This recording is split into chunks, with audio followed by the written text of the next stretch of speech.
नमस्कार, मैं हूं शैलेंद्र सिंह और आप देख रहे हैं हमारा यूट्यूब चैनल शब्द शब्द शैलेंद्र सिंह। आज हम हैं मीनाक्षी तिवारी जी के साथ और हमारी जो चर्चा का विषय है वो है दीपावली। दीपावली आने वाली है और दीपावली में लक्ष्मी और गणेश दोनों की पूजा की जाती है।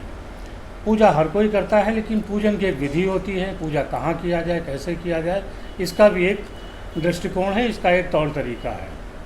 मीनाक्षी जी आपको बताएंगी कि घर के किस कोने में लक्ष्मी गणेश का पूजन करने से ज़्यादा लाभ हो सकता है, धन की प्राप्ति हो सकती है। वास्तुशास्त्री हैं, पॉस्परस वास्तु नाम से आपका यूट्यूब चैनल भी है और इसी के साथ वो वर्क भी करती है। मीनाक्षी जी थोड़ा पहले अपने बारे में बताइए। बिल्कुल, प्रॉस्पर वास्तु की ओनर हूँ, इसी नाम से हमारा FB पेज भी चलता है। एक बडिंग यूट्यूबर भी हूँ और एस्ट्रोलॉजर भी हूँ, एनर्जी रीडर भी हूँ। तो सबसे पहले हम लोग दीपावली पूजन की जब बात कर रहे हैं, दीपावली पूजन का क्या महत्व है, इससे शुरू करिए और फिर कहाँ पे और कैसे किस तरीके से करें वो बताइए। जी देखिए, जो कार्तिक मास की जो अमावस है वो दीपावली के नाम से आती है। बहुत ही सिद्ध मुहूर्त हैं, जैसे कि दशहरा एक सर्व सिद्ध मुहूर्त है, उसी तरीके से दीपावली भी एक सर्व सिद्ध मुहूर्त है। अब इसमें क्या है, सभी लोग जो है जानते हैं कि लक्ष्मी और गणेश का पूजन होता है। अगर आप एक्सटेंडेड रूप में देखें तो बंगालीज़ में होता है, बहुत सारी और भी कम्युनिटीज़ हैं जो इसमें जो है महाकाली और महासरस्वती के पूजन का भी विधान है। अच्छा। लेकिन फ़िलहाल गणेश लक्ष्मी का जो पूजन है वो तो हर आम, हाँ जी, हर आम जनता जो है करती है।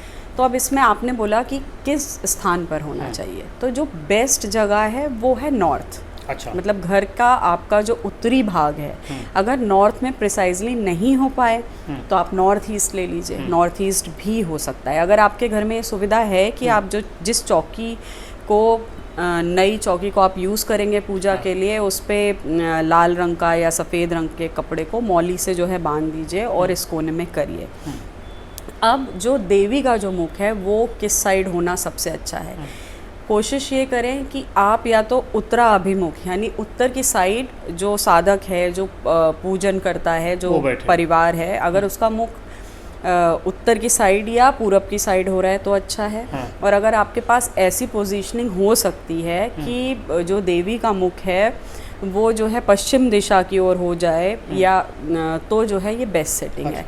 अच्छा, हर एक घर में नॉर्थ में पूजा घर का हो पाना संभव नहीं है, तो इसके लिए क्या है कि आप दक्षिण के स्थान को छोड़ दीजिए। पश्चिम में भी लक्ष्मी पूजन का बहुत महत्व है। पश्चिम दिशा भी लाभ की दिशा है, उसमें भी लक्ष्मी पूजन का अभीष्ट फल है। मतलब जो देवी का मुख है वो पश्चिम की तरफ हो। हाँ, देवी मुख अगर पश्चिम की तरफ हो तो बहुत अच्छा है, और अगर आप ये जो है नॉर्थ और नॉर्थ ईस्ट के साइड में कर पाएँ तो बहुत अच्छा है।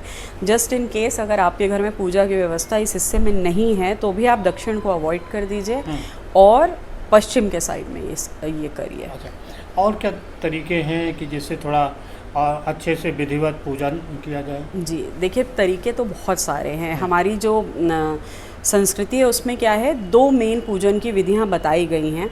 एक है पंचोपचार पूजन, जो हम लोग अपनी डेली लाइफ में भी करते हैं। ऐसे जो शब्द क्लिष्ट है लेकिन हम सब लोग वही करते हैं। उसमें क्या है कि हम आचमन दें, हम अर्घ्य दें जल के द्वारा, और धूप, दीप और नैवेद्य, ये है पंचोपचार पूजन।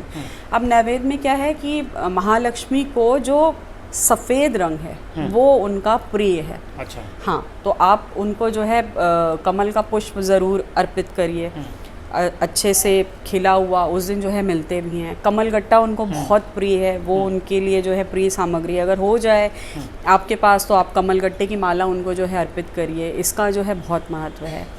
एक स्रोत है, देवी की स्तुति है जिसमें महालक्ष्मी की स्तुति है, वो क्या है, श्री सूक्त। श्री सूक्त का ऐसे भी, श्री सूक्त और कनकधारा स्रोत जो हैं उनका ऐसे भी लक्ष्मी पूजन में बहुत महत्व है। लेकिन अगर, क्योंकि मैंने बोला कि महानिशा में इस अमावस का, जिसे हम दीपावली बोलते हैं, इसका बहुत महत्व है। तो अगर आप उस टाइम में स्थिर लग्नों में, स्थिर लग्न में आप ले लीजिए वृष लग्न, सिंह लग्न, और अगर ये दोनों लग्न आपके टाइम के हिसाब से आपको नहीं मिल पा रहे हैं तो कुंभ लग्न। अच्छा। इन 3 लग्नों में जो भी पूजा दीपावली पर करी जाती है वो विशेष फलदायी होती है। लक्ष्मी स्थिर होती है आपके घर में, तो हो सके तो श्री सूक्त का पाठ अवश्य करें। अच्छा। और अगर आप मतलब खुद से पूजा नहीं कर रहे हैं, पंडित जी से करवा रहे हैं या पंडित जी आ सकते हैं उस दिन, तो फिर ये है कि आप जो है सीधे हवन करवा लीजिए, उसमें खीर और कमलगट्टे की आहुति दीजिए। मतलब खीर और कमलगट्टा विशेष रूप हाँ, सिर्फ मतलब 16 सूक्त की आहुति भी अगर श्री सूक्त की हो जाए तो आप देखेंगे आपको उसका जो प्रभाव है वो साल भर देखने को आएगा। और धन प्राप्ति के लिए, क्योंकि लक्ष्मी का जो पूजन है विशेषतया धन प्राप्ति के लिए होता है।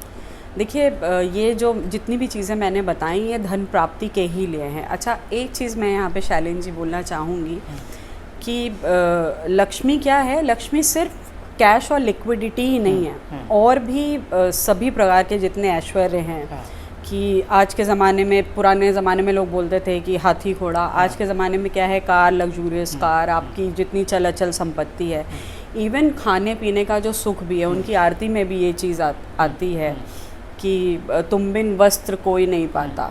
तो ये सारी चीज़ें भी महालक्ष्मी की उपासना का ही हिस्सा है। सिर्फ वही चीज़ नहीं कि कैश, वो भी चीज़ है बेसिकली कि आप भोग कितना कर पा रहे हैं, और खुशहाली जो है उसी का हिस्सा है। हाँ, बेसिकली खुशहाली। देखिए, धन का होना एक अलग अवस्था है और धन का भोग कर पाना, धन का सुख होना एक अलग अवस्था है ना। एक तो ये मतलब, क्योंकि मैं एस्ट्रोलॉजर भी हूँ तो मुझे पता है कि कभी क्या होता है कि दुनियावी सिचुएशन में दिखता है कि इसके पास बहुत धन है, लेकिन क्या वो मतलब उसको उसका सुख भी है, वो जो साधन है वो यूज़ भी कर पा रहा है कि नहीं। तो ये 2 अलग अलग बातें हैं, इसलिए दिवाली पूजन का बहुत विशेष महत्व है। अच्छा, अब मैं थोड़ी सी प्लेसिंग के बारे में भी बात करूँगी। हमने अभी क्या करा कि पूजा के लिए स्थान की बात करी, अब क्या है मूर्तियों की प्लेसिंग की बात करें। ये कई सारे लोगों को, मतलब यंगस्टर्स में ख़ास तौर पे कन्फ्यूजन होता है।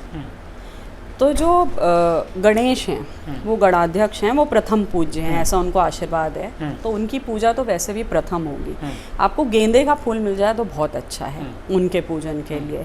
मोदक या लड्डू जो भी आप नैवेद्य में चढ़ा रहे हैं, अगर आप ऑफरिंग दे रहे हैं तो वो भी उनके पूजन के लिए बहुत अच्छा है। दूर्वा, जिसको हिंदी में धूप बोलते हैं, वो भी अगर आपको गणेश पूजन के लिए मिल जाए तो वो भी आप ज़रूर ऑफ़र करें। दिवाली वाले दिन के लिए ज़रूर आप उनको ऑफ़र करें।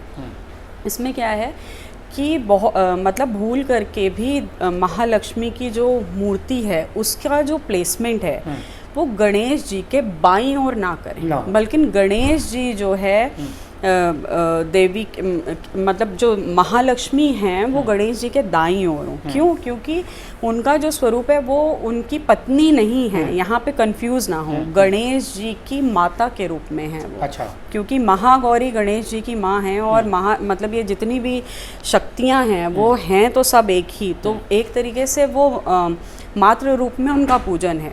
तो बहुत सारे लोग, मतलब मैंने 1-2 यंगस्टर से बात सुनी तो मैंने उस चीज़ को जो है क्लियर किया कि वो उनकी पत्नी नहीं है, इसलिए उनका जो स्थान है वो उनके बाईं ओर नहीं है, दाईं ओर। हाँ जी, इसको। और अगर आप महासरस्वती का भी वो कर रहे हैं तो उनको भी माता के नेक्स्ट, हाँ, उनको भी जो है गणेश जी के बाईं ओर स्थान ना दें। अगर आपके घर में बच्चे हैं या आपके वहाँ सरस्वती पूजन भी उसमें हो रहा है तो उनके लिए भी यही है कि आप उनको भी बाईं ओर स्थान ना दें, और देवी के लिए जो है घी का दीपक जो है प्रज्वलित करें।